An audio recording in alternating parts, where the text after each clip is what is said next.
Follow us on Facebook and Instagram. And do subscribe our YouTube and Telegram channels. Now let's start our discussion. Welcome to English Lecture Notes. Today's topic is The Patriot, written by Robert Browning.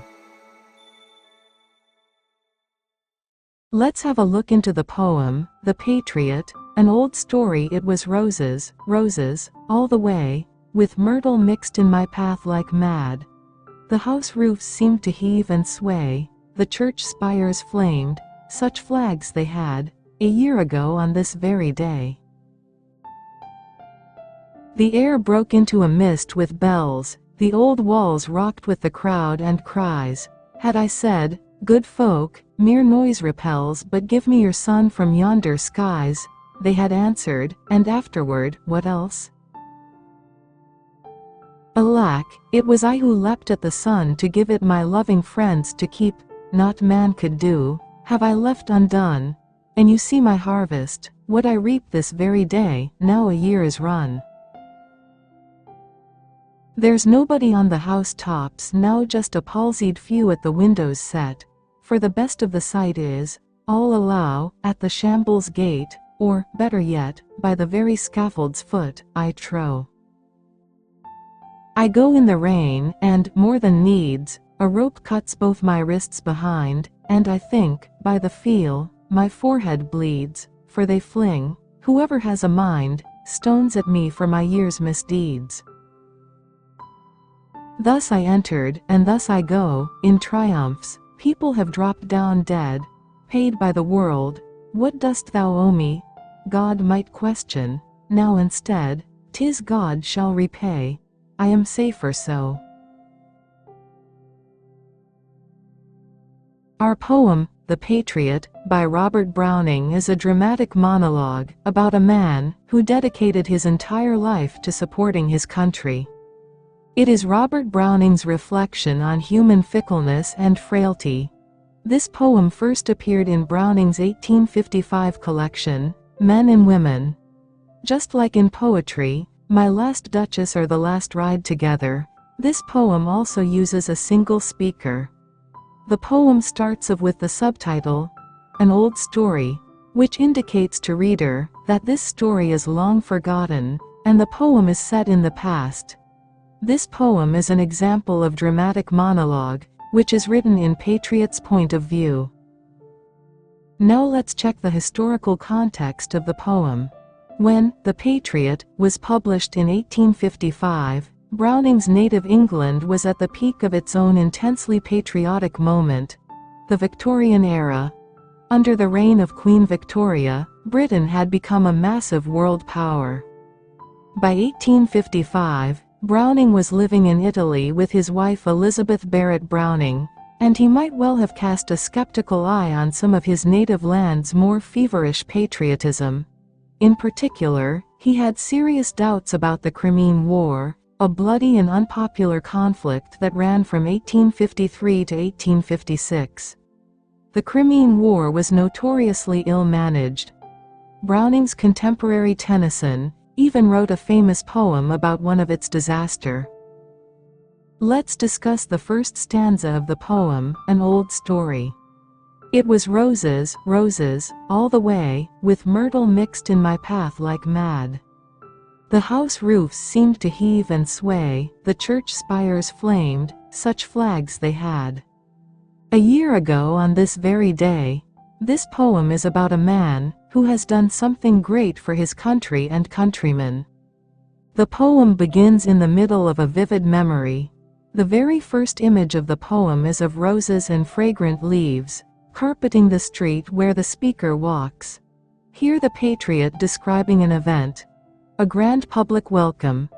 The whole city where the speaker walks seems practically to be dancing. It even seems to be on fire, metaphorically, flaming, with bright flags. Everything is with energy, color, and movement. Buildings that heave and sway might be on the verge of falling, spires that burn down, and carpets of red roses might also make the streets seem to run with blood. People were on their roofs to get a glimpse of the Patriot and welcome him. This creates an imagery of the house itself moving and swaying with the weight and number of people.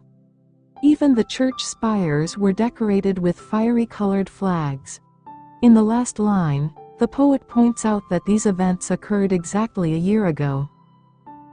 It was a year ago on this very day that the speaker made his procession over those roses, and these celebrations are only a memory now. The patriot is seen as a public hero in this stanza who is greeted with much love and affection by the common people. The first stanza is an elaborate description of how the poet is welcomed back. Move on to second stanza. The air broke into a mist with bells. The old walls rocked with the crowd and cries. Had I said, good folk, mere noise repels. But give me your son from yonder skies, they had answered, and afterward, what else? Here Browning uses imagery to describe a very festive environment. He says the air was full of joyful sounds of bells, walls swaying with the crowds and cries. This shows us that the patriot was really seen as some sort of hero to his people. Everyone is willing to do all that he asks for. Even if he had asked for the son, they would give it to him and still ask him what else he would like. Such great was his image in public. There is an allusion towards a Greek myth of Icarus, whose father gave him a pair of wings, adhered on a wooden frame with wax. His father warned him not to go too near the sun, otherwise the wax will melt. Icarus became so rapturous with the ability to fly that he forgot his father's warning. The wax melted. Icarus fell into sea and died. Third stanza. Alack, it was I who leapt at the sun. To give it my loving friends to keep, not man could do, have I left undone. And you see my harvest, what I reap this very day, now a year is run. The first and second stanza is giving a festive mood, but the third stanza begins to reveal the reality after all.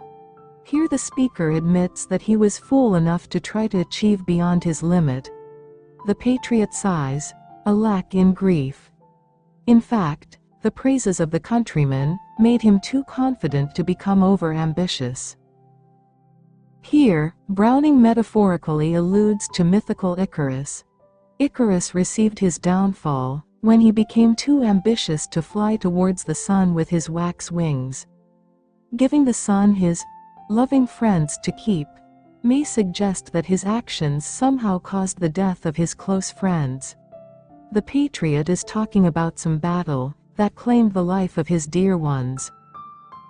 The terms harvest and reap are closely seen as common metaphors for karma, and the poet uses this to convey that what he is facing is not what he truly deserves.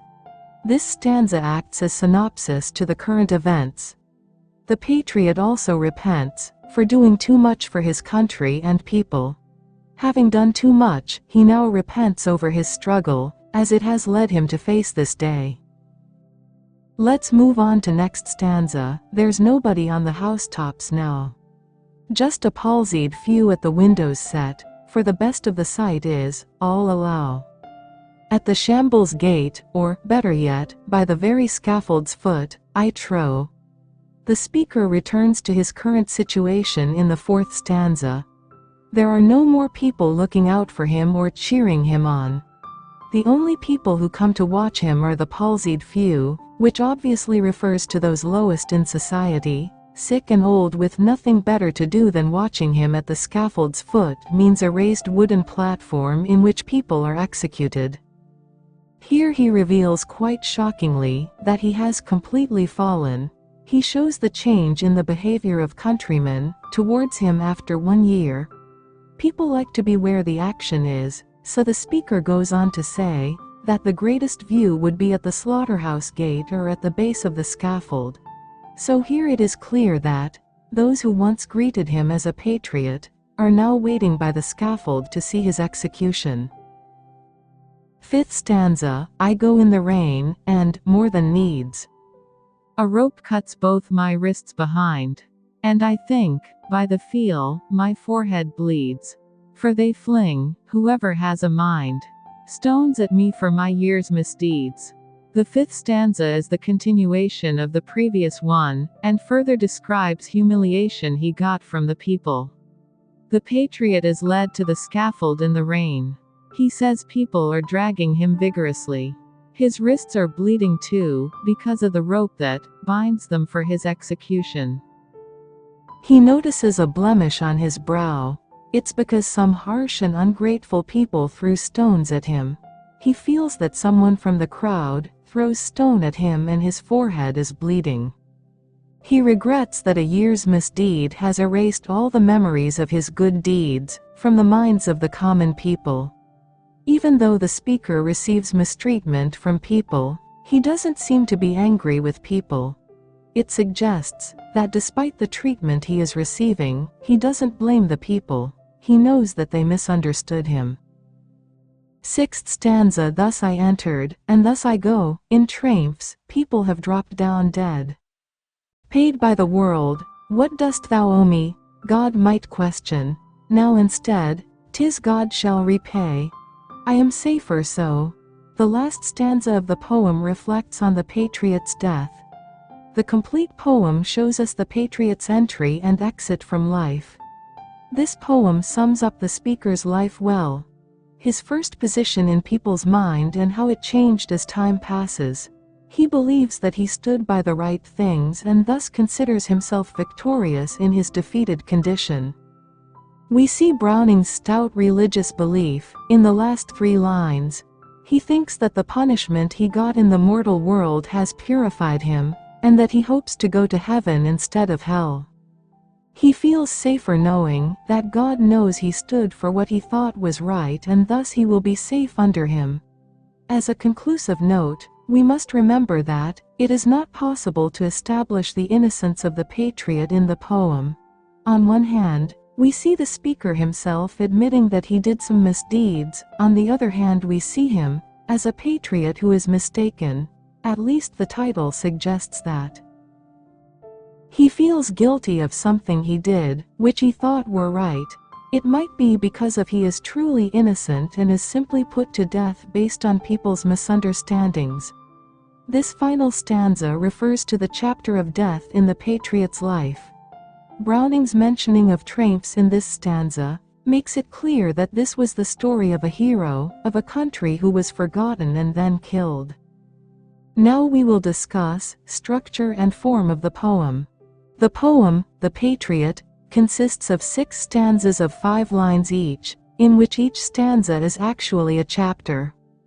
This poem also has a subheading titled, An Old Story. This is much like the title of a novel. The presence of a subheading supports the idea that Browning designed this poem to be read as a story. The poem is not based on a strict meter. Instead of the meter, the musical quality is achieved by the careful selection and placement of words. The poem has a clear rhyme scheme of A-B, A-B, A. Now, theme of the poem. The Patriot is majorly based on the theme of rising and fall of fortune. The narrator, the patriot, is welcomed by the townspeople with joy and paths of roses in the first 2 stanzas. But, by the end of the poem we see that those same people have humiliated and executed him within a year. This shows that glory and fortune do not last forever. Someone who is loved today may easily be hated tomorrow. The poem has undertones of religiosity. The first stanza itself mentions flags fluttering on the church spires also. The patriot is welcomed with ringing bells. The final stanza has the patriot being optimistic about death as he believes that God does justice. God will recognize that the patriot has done nothing wrong. Theme of the poem. There is a biblical reference when the poet mentions the reaping of the harvest. Another essential theme explored in the poem is national pride. Browning conveys a sense of deep-rooted patriotism through the patriot's unwavering devotion to his country. The theme of heroism is evident throughout the poem. Poetic devices used in The Patriot. Assonance. Assonance is the repetition of vowel sounds in the same line, such the sound of o, in. It was roses, roses, all the way, and the sound of a in the church spires flamed, such flags they had. Next one is alliteration. It is the use of successive consonant sounds in the initials of the successive words, such as the sound of meh, in, myrtle mixed. Third one is anaphora. Anaphora is a rhetorical device that features the repetition of a word or phrase at the beginning of successive sentences, phrases, or clauses. The poem shows the use of anaphora as the repetition of thus I in the first verse of the last stanza as thus I entered and thus I go. Next device is enjambment. It is defined as a thought in verse that does not come to an end at a line break. Rather, it rolls over to the next line. For example, alack, it was I who leapt at the sun to give it my loving friends to keep, not man could do, have I left undone. And you see my harvest, what I reaped this very day, now a year is run. Here in these line you can see, the thought doesn't end in one line, instead it extended to the next line. Imagery. Imagery is used to make readers perceive things involving their five senses. For example, just a palsied few at the windows set. A rope cuts both my wrists behind, and, alack, it was I who leapt at the sun. Juxtaposition. The poem shows the juxtaposition of opposing ideas in the first three and last three stanzas, such as noise and silence and welcome and adieu. Metaphor. It is a figure of speech in which an implied comparison is made between the objects that are different. The poem shows the use of metaphor, such as the air that breaks into mist, which means the air is like a bamboo stick or old walls are like the swings. Personification. Here the poet has shown the use of air and old walls, as if they have life and emotions of their own. He has personified them. Next, symbolism. Symbolism is using symbols to signify ideas and qualities, giving them symbolic meanings that are different from literal meanings. The poem shows the use of the symbols of flames, noise, and then silence to show the sudden political upheavals. So we made an overall analysis of the poem.